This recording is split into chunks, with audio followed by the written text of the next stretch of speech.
어떤 분이 성공적인 삶을 살기 위해서는 4가지 요건을 갖추어야 한다고 말했습니다. 그것은 4가지 쌍기역으로 시작하는 단어인데 끼, 꼴, 꿈, 깡이라고 말했습니다. 첫째는 끼가 있는 사람이에요. 이 끼는 나쁜 의미인 것 같지만 실제로 좋은 단어입니다. 프로 근성을 나타내는 것이죠. 실력자를 말합니다. 전문성이 있다. 우리는 보통 그런 사람들을 보면 존경하지 않습니까? 자기 분야에서 실력을 갖춘 최고의 전문가, 이런 실력을 갖출 때 우리는 성공적인 삶을 살 수 있습니다. 둘째는 꼴이 좋아야 해요. 꼴은 일하는 자세, 대인관계, 예의범절 등등 밖으로 드러나는 나의 모든 태도라고 할 수가 있습니다. 이 태도가 좋지 않으면 아무리 전문성이 있고 실력이 뛰어나다고 해도 인정받을 수 없어요. 사람들에게 신뢰를 주지 못하기 때문입니다. 우리는 꼴 좋다 이런 이야기도 있지 않습니까? 사람은 모름지기 살아가는 꼴이 좋아야 하는 것입니다. 세 번째는 꿈이 있어야 돼요. 꿈이란 삶의 분명한 목표와 비전을 의미합니다. 꿈이 있다는 말은 꿈을 향해 계속 나아간다는 거예요. 꿈을 향해서 발전해 가는 것입니다. 이 꿈이 있는 사람이 꿈이 없는 사람과 비교해서 성공적인 삶을 월등히 살아낼 수가 있지요. 그리고 4번째가 깡이 있어야 하는 것입니다. 깡은 담력을 말해요. 포기하지 않고 버티는 힘입니다. 운동하는 선수에게는 지구력이라고 할까요? 위기를 뛰어넘는 돌파력 혹은 고난을 참아내는 인내력을 의미할 것입니다. 이 끼, 꼴, 꿈, 깡, 이 4가지 요소를 통해서 우리는 성공적인 인생을 살아갈 수 있다, 이렇게 말을 하지요. 그런데 여러분, 이 4가지는 신앙생활에도 적용이 된다는 사실을 아십니까? 첫 번째, 끼가 필요합니다. 우리는 예수님에 대해서 믿음에 있어서 전문가가 되어야 할 것입니다. 예배를 드리는 일에도 전문가가 되어야 하겠고요, 기도하는데도 프로가 되어야 해요. 전도할 때도 프로 근성을 가지고 악착같이 매달려야 합니다. 이렇게 프로 근성을 가지고 우리는 예수님을 잘 믿을 수가 있지요. 그러나 이것만 가지고는 안 됩니다. 그 다음으로 꼴이 좋아야 돼요.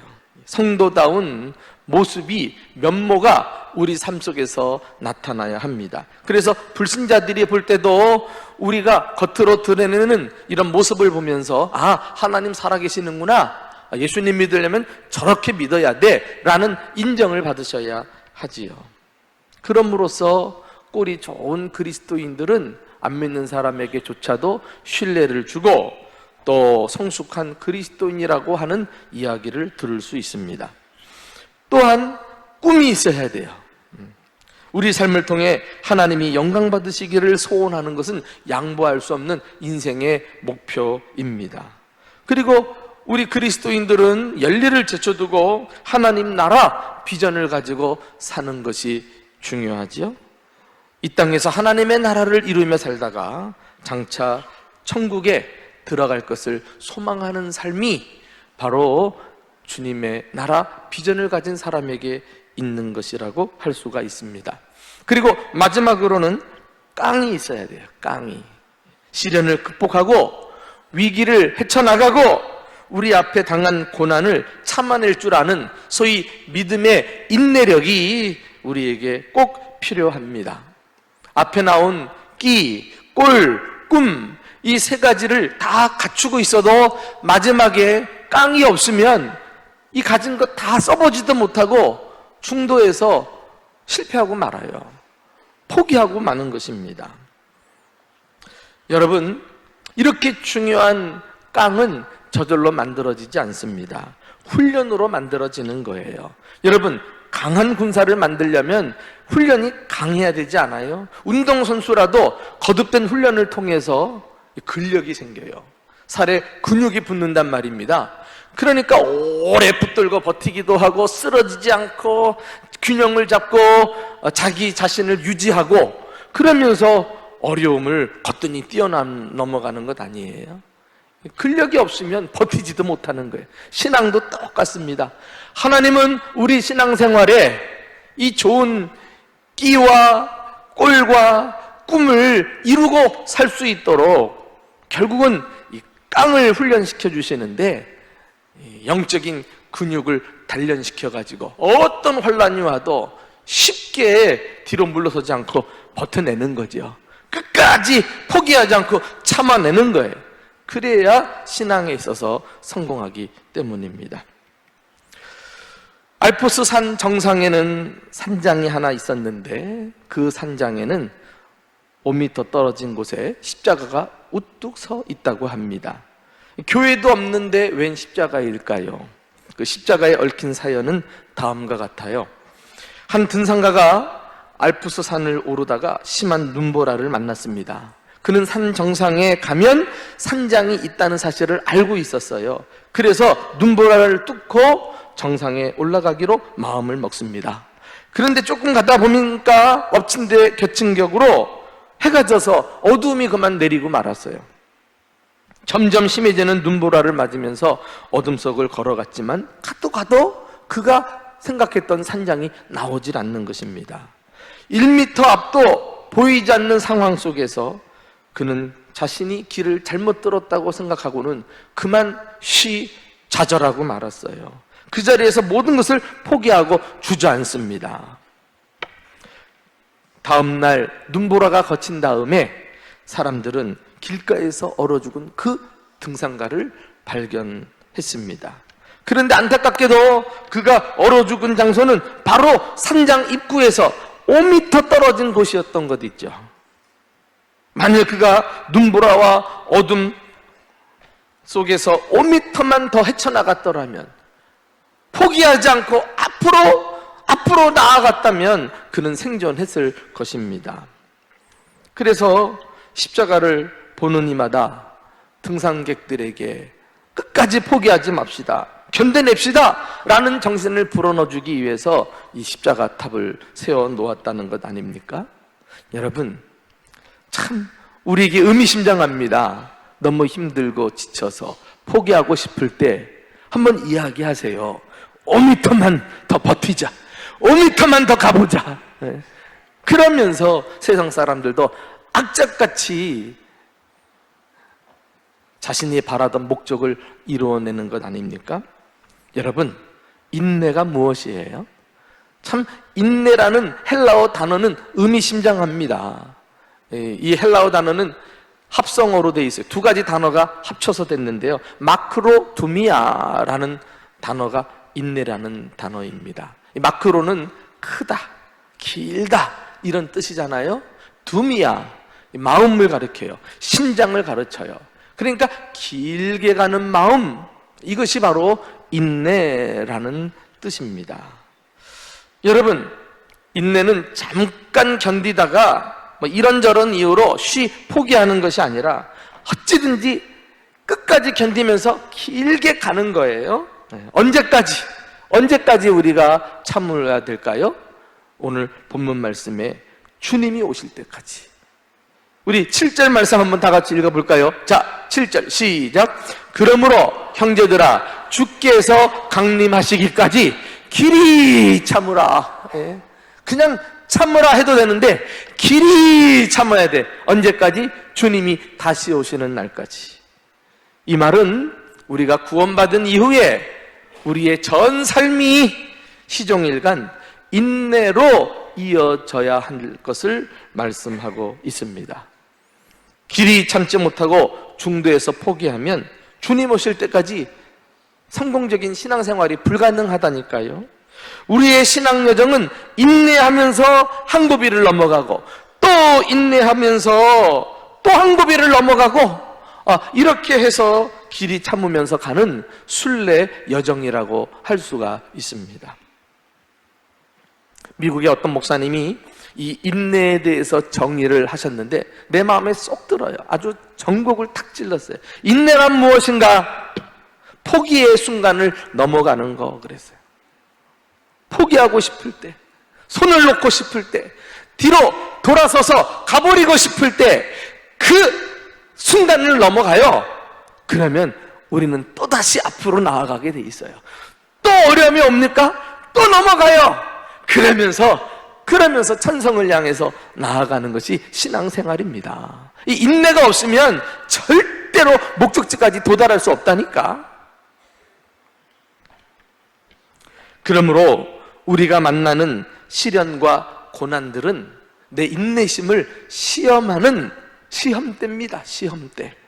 또 하나님 편에서는 시험과 또 이 고난을 통해서 부지런히 우리에게 인내를 훈련하시는 것이죠. 이 근육을 아주 탄탄하게 단련하고 계시는 중이십니다.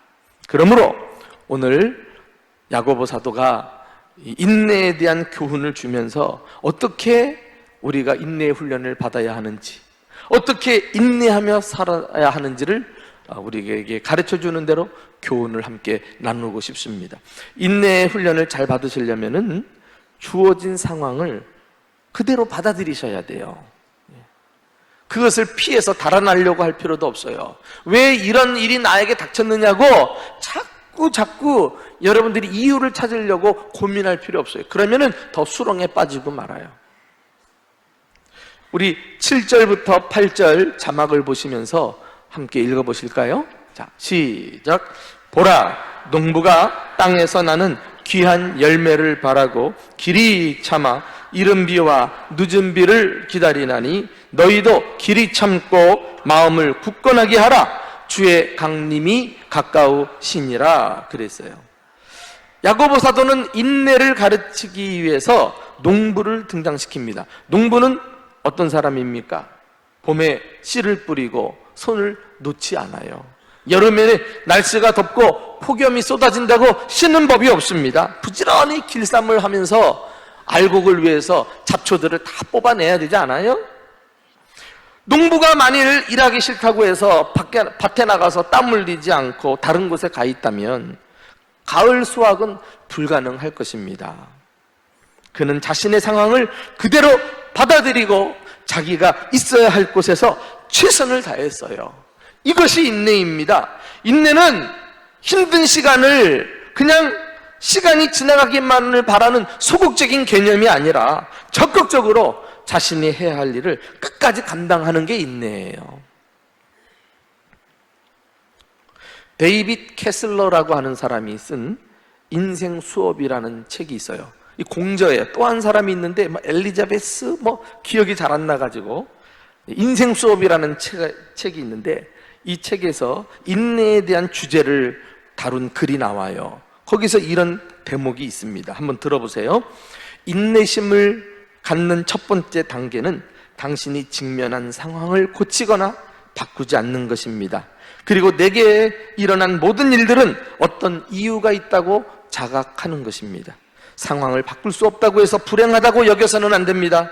그것을 순순히 받아들임으로써 경이로운 평화를 얻을 수 있습니다. 받아들임은 나약함이나 굴복이 아닙니다. 오히려 모든 일이 잘 될 것이고 잘 풀릴 것이라는 믿음에 자신을 맡기는 것입니다. 그때 비로소 우리는 하나님을 신뢰하는 법을 배웁니다. 이렇게 말했어요. 여러분, 다시 농부에게로 돌아가 봅시다. 그가 힘든 상황을 그대로 받아들이면서 인내할 수 있었던 이유는 무엇일까요? 그가 피하고 싶은 그 자리를 피하지 않고 그대로 받아들이고 자신이 가야 할 삶의 현장에서 땀 흘렸던 이유는 무엇일까요? 오늘 본문 말씀에 그 힌트가 나와요. 땅에서 나는 귀한 열매를 바라고. 그는 땅에서 열매가 날 것을 알았어요. 그것을 기대했고 바라보았습니다.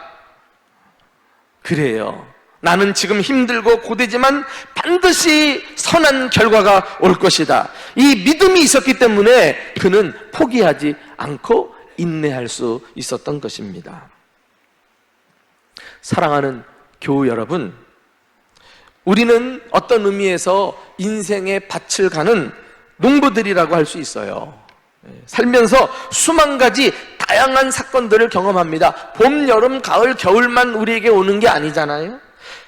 그 지혜의 왕 솔로몬은 전도서에서 우리가 만나게 되는 많은 일들을 열거해 놓았어요.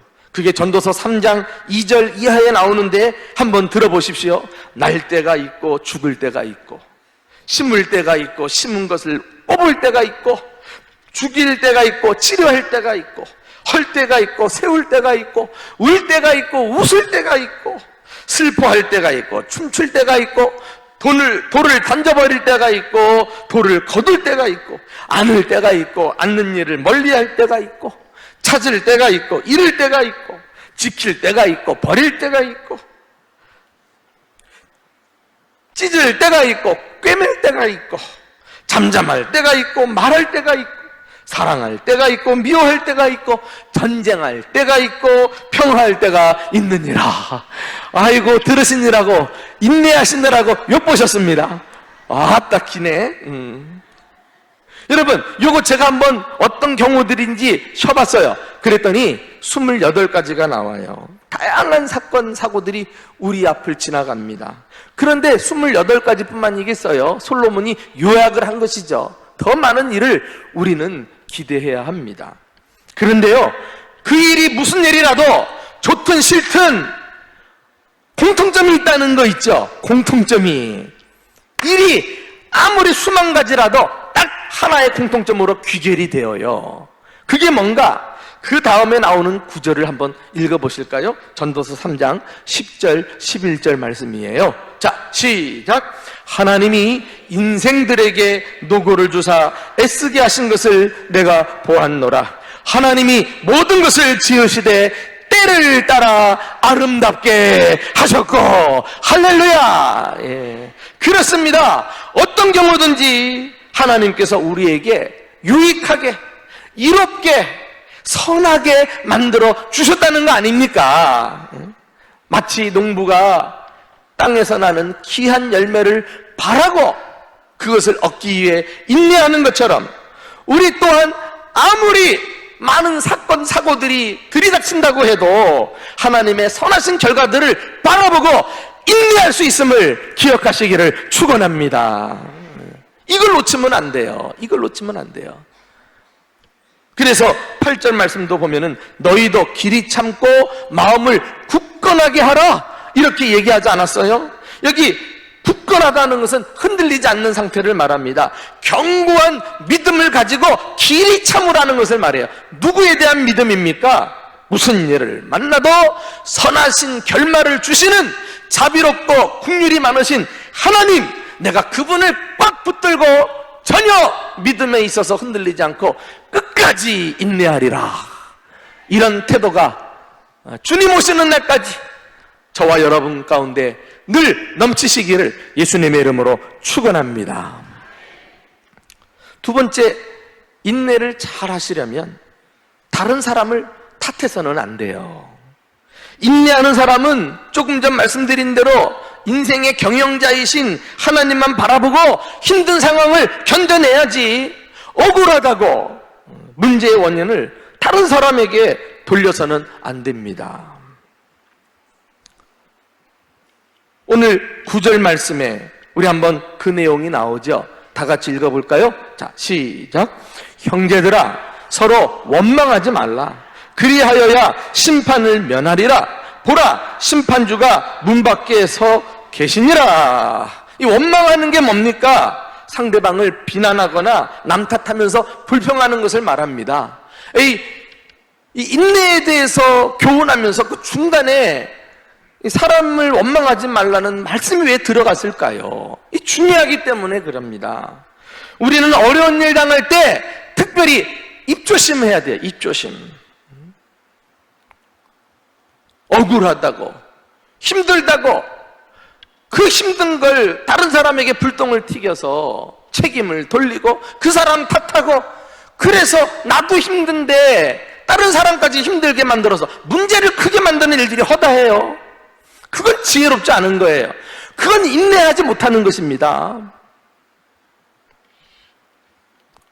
특별히 하나님께서 고난 중에 내가 하는 말을 들으신다니까요. 다른 사람을 판단하고 정죄하는 것은 심판을 자초하는 것입니다. 형제들아, 서로 원망하지 마라. 그리하여야 심판을 면하리라. 그리고서 하시는 말씀이, 보라, 심판주가 문 밖에 서 계시니라. 심판주가 가까이 계시는데 내가 심판주가 아닌데 왜 이를 판단하고 사람을 비판하면서 함부로 이러쿵저러쿵 탓을 돌리냔 말이에요. 심판자는 하나님이시니까 하나님께 맡길 줄 알아야 돼요. 제가 일을 처리하면서 굉장히 삶의 원칙으로 삼고 있는 교훈이 담겨있는 구절을 하나 소개하고 싶어요. 그것이 시편 37편 7절 8절이거든요 우리 한번 다 같이 읽어보실까요? 자, 시작. 여호와 앞에 잠잠하고 참아 기다리라. 분을 그치고 노를 버리며 불평하지 말라. 오히려 악을 만들 뿐이라. 그리했어요. 그렇습니다. 우리가 고난 중에 인내하지 못하고 조급하게 말로 불평을 쏟아내면 그것은 오히려 일이 잘 풀리는 것이 아니라 문제를 복잡하게 만들어서 계속 악을 만들어낼 뿐이라는 것입니다. 혹시 우리 가운데 부부 사이가 좋지 않아서 수시로 다투고 갈등하고 마음이 나누어진 사람은 안 계십니까? 그래서 힘들 때마다 그 배우자를 비난하고 흉보고 다니는 사람은 우리 가운데 안 계시냔 말이에요. 그거 여러분의 어려움을 해결하는 지혜로운 방법이 아니라는 것입니다. 그것은 나를 더 힘들게 만들고 문제를 복잡하게 만드는 거예요. 어떤 분은 남편이 출근하기가 무섭게 그냥 습관이 돼가지고 아침 일찍 그 이웃집 찾아가서 늘 같이 입하고 하는 그런 사람들이 있어. 시간 가는 줄 모르고. 그렇게 해서 자기 불평을 쏟아내고 남편 흉보면 잠시 말하는 동안에 위안은 될 수 있을 것 같지만은 그것 끝나고 나면 마음이 더 어두워져요. 그리고 중요한 것은 내 얘기를 듣는 사람, 그 사람이 여러분들 진정 동정할 줄 알아요? 무시한단 말이에요. 응? 아이고 남편 하나 저렇게 흉보고 다니고, 아이고 니도 똑같다, 너도 다른 거 없다. 흉본다고 약점 잡히는 거예요. 약점 잡히는 거. 왜 가정 얘기, 내 배우자 얘기를 다른 사람에게 퍼져나르냔 말이에요. 지혜롭지 못하게. 오히려 이웃을 찾아갈 시간에 하나님께 엎드려 기도하세요. 그것이 하나님의 방법이니까요.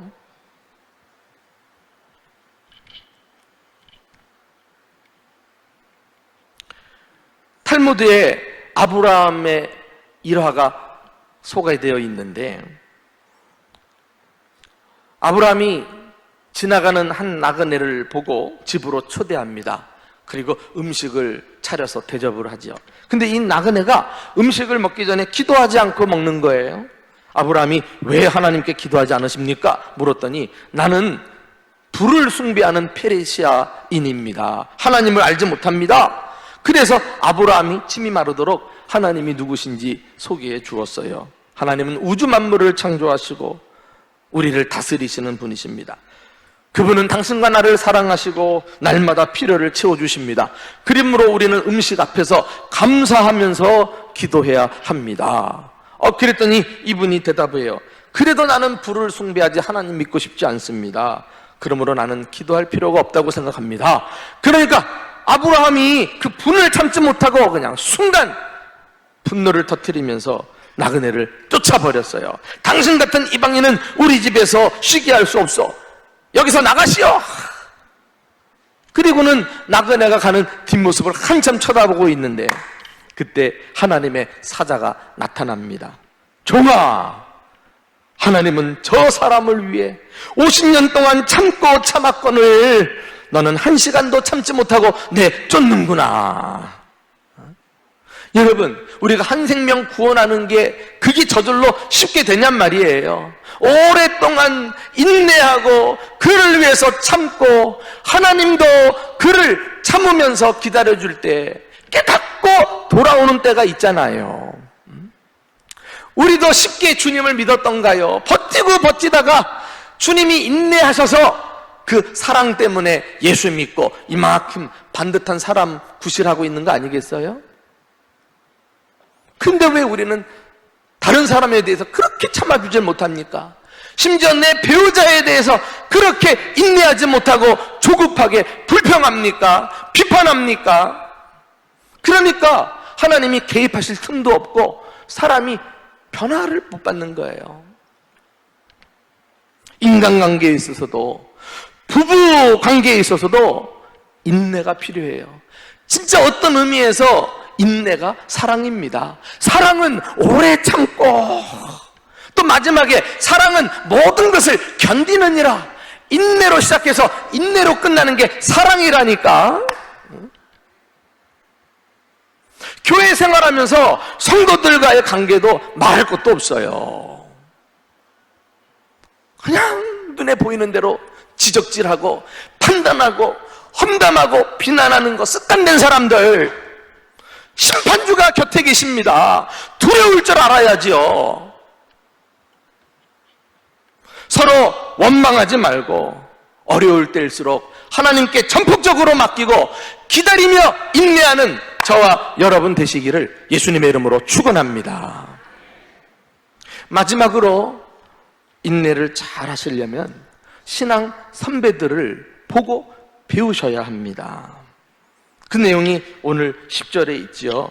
우리 다 같이 함께 읽어보실까요? 자, 시작. 형제들아, 주의 이름으로 말한 선지자들을 고난과 오래 참음의 본으로 삼으라 그랬어요. 과거 선지자들이나 신앙 선배들은 좋은 여건에서 평안한 가운데 신앙생활 잘한 사람 한 사람도 없어요. 그들은 고난 가운데서도 알고 보니까 이 깡이 있어가지고 참고 견디면서 끝까지 사명을 감당했다는 거 아닙니까? 야고보 사도가 인내를 교훈하면서 이게 무슨 말인가 잘 알아듣지 못하니까 이렇게 앞선 신앙 선배들의 인내를 본받으라고 모델을 제시해요. 아, 저들처럼 하면 나도 인내할 수 있겠구나. 그걸 배우자는 것 아니겠어요? 특별히 야고보 사도는 많은 신앙 선배들 가운데 욥이라는 인물을 예로 듭니다. 자, 우리 마지막 절, 우리 한번 11절을 읽어보십시다. 시작. 보라, 인내하는 자를 우리가 복되다 하나니 너희가 욥의 인내를 들었고 주께서 주신 결말을 보았거니와 주는 가장 자비하시고 긍휼히 여기시는 주시니라. 여러분, 여기서도 제가 앞서 말씀드린 인내의 원리들이 다 들어가 있어요. 우리가 아는 대로 욥은 가정적으로, 경제적으로, 또 건강상의 어려움이 한꺼번에 찾아오지 않았습니까?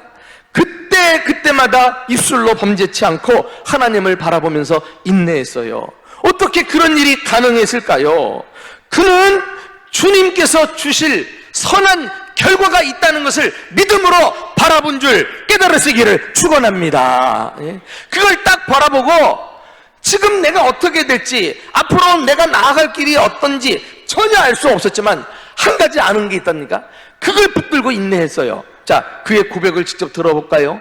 욥기 23장 10절 말씀입니다. 자, 같이 읽어봅시다. 시작. 그러나 내가 가는 길을 그가 아시나니 그가 나를 단련하신 후에는 내가 순금같이 되어 나오리라. 할렐루야. 내 길을 나는 모르지만 하나님은 아신다. 하나님이 나를 책임져 주실 것이다. 이 어려움을 주실 때는 배후에 하나님의 축복을 예비해 놓으셨을 것이다. 그리하여 나는 다이아몬드와 같은 100% 순도 높은 존귀한 하나님의 사람이 될 것이다. 할렐루야. 이 믿음 요거 하나 확실히 가지고 마음을 굳게 해서 길이 참아냈다니까. 그걸 배우라는 거예요. 그걸 배우라는 거예요. 이런 욥과 같은 태도를 가르쳐서 우리는 주도적인 태도라 이렇게 말합니다. 옛날에 스티븐 코비가 성공하는 사람들의 7가지 습관 책을 내서 베스트셀러가 됐잖아요. 전 세계 유수한 리더들을 조사해 보니까 7가지 특징을 가진 것으로 요약할 수 있다는 거 아니겠어요? 그런데 그 첫 번째 특징이 뭐냐? 주도적인 사람이라는 거예요. 주도적인 사람. 그래서 책부터 넘기면 첫 번째, 주도적이 되라, 이런 목차가 나와요. 주도적인 게 뭡니까? 환경에 끌려가지 않고 상황에 끌려다니지 않고 오히려 상황을 끌고 가서 오히려 역전 인생의 주인공으로 바꾸어내는 거, 이게 주도적인 삶이 아니겠어요? 이런 차원에서 욥은 자신에게 주어진 상황의 노예로 살지 않았어요. 끝까지 믿음으로 반응하면서 상황을 기어코 바꾸어감으로 하나님이 주시는 좋은 축복을 받아 누리신 줄 믿으시기를 축원합니다. 야고보 사도는 욥을 보기로 들었지만 나는 우리 구주 예수님을 인내의 모범으로 여러분에게 제시하고 싶어요. 예수님이야말로 인내의 최고 모델이십니다. 예수님은 우리를 위해 40일 동안 금식하시면서 배고픔을 참으셨어요. 공생의 기간 동안에 쉴 틈 없이 복음 전파를 위해 헌신하면서도 피곤을 참으셨고요. 그는 공생의 기간 동안에 수많은 사람들에게 둘러싸여 모함을 받고 비난을 당해도 다 참아내십니다. 심지어 제자 양육을 실컷 해놨는데 제자들이 예수님을 배반하고 버리고 떠나가도 참아내셔요. 급기야는 십자가 사건을 앞에 두고 예수님이 체포되십니다. 그리고 사람들에게 신문당하면서 조롱당하죠. 침뱉음을 당합니다. 뺨을 맞습니다. 이 모든 것을 털 깎는 자 앞에 잠잠한 양같이 인내하심으로 견뎌내셔요. 사람 앞에 말하지 않으셨어요. 놀라운 인내 아닙니까? 그리고 십자가상에서 십자가에 못 박히시면서 끝까지 인내하심으로 우리를 위한 구원을 완성하신 줄 믿으시기를 축원합니다. 예수님이 십자가 못 박히시기 전날 밤 예수님을 잡으러 온 대제사장의 군사들에게 체포되었을 때 그때 옆에 있던 베드로가 순간 감정을 억누르지 못하고 칼을 뽑아가지고 탁 종의 귀를 베잖아요. 사실은 머리통을 그냥 벨라 그랬는데 그 실수로 귀만 뱄어요. 그것도 하나님의 은혜입니다. 내가 볼 때는 우리 예수님께서 순간 각도를 바꾸어 주셔가지고 그냥 비껴나가게 하신 것 같아요. 왜? 베드로를 살인자로는 만들 수 없잖아요. 기가 떨어져 나갑니다. 병사가 귀를 움켜쥐고 신음을 해요. 예수님께서 바닥에 떨어진 깃바퀴를 들어가지고 귀를 붙여주시고 깨끗이 고쳐주시면서 베드로에게 말하잖아요. 뭐라고 말합니까? 이것까지 참으라. 난 단번에 답이 나올 줄 알았는데, 응? 한번 따라합시다. 이것까지 참으라. 옆에 있는 분들에게 이야기합시다. 이것까지 참읍시다. 예. 또 이야기합시다. 5m만 더 갑시다. 예. 예. 그렇게 하면서 우리는 참지 못할 상황을 믿음으로 뛰어넘고 포기의 순간을 넘어가고 그러면서 승승장구 성공적인 그리스도인의 삶을 살아갈 수 있습니다. 인내는 아무리 생각해봐도 가장 중요한 신앙의 덕목입니다. 다른 거 딱 구비해놓고도 인내가 빠져버리면 결정적인 순간에 우리는 넘어지고 말 것이기 때문입니다. 그러므로 인내의 훈련을 잘 받아서 어떤 시련에도 끄떡없이 견디는 깡 있는 그리스도인으로 살아갈 수 있기를 예수님의 이름으로 축원합니다. 주어진 상황을 있는 모습 그대로 받아들이세요. 다른 사람을 탓하지 마십시오. 신앙 선배들과 예수님의 인내를 보고 배우십시오. 인내의 은혜가 저와 여러분의 삶 가운데 항상 넘치시기를 예수님의 이름으로 축원합니다.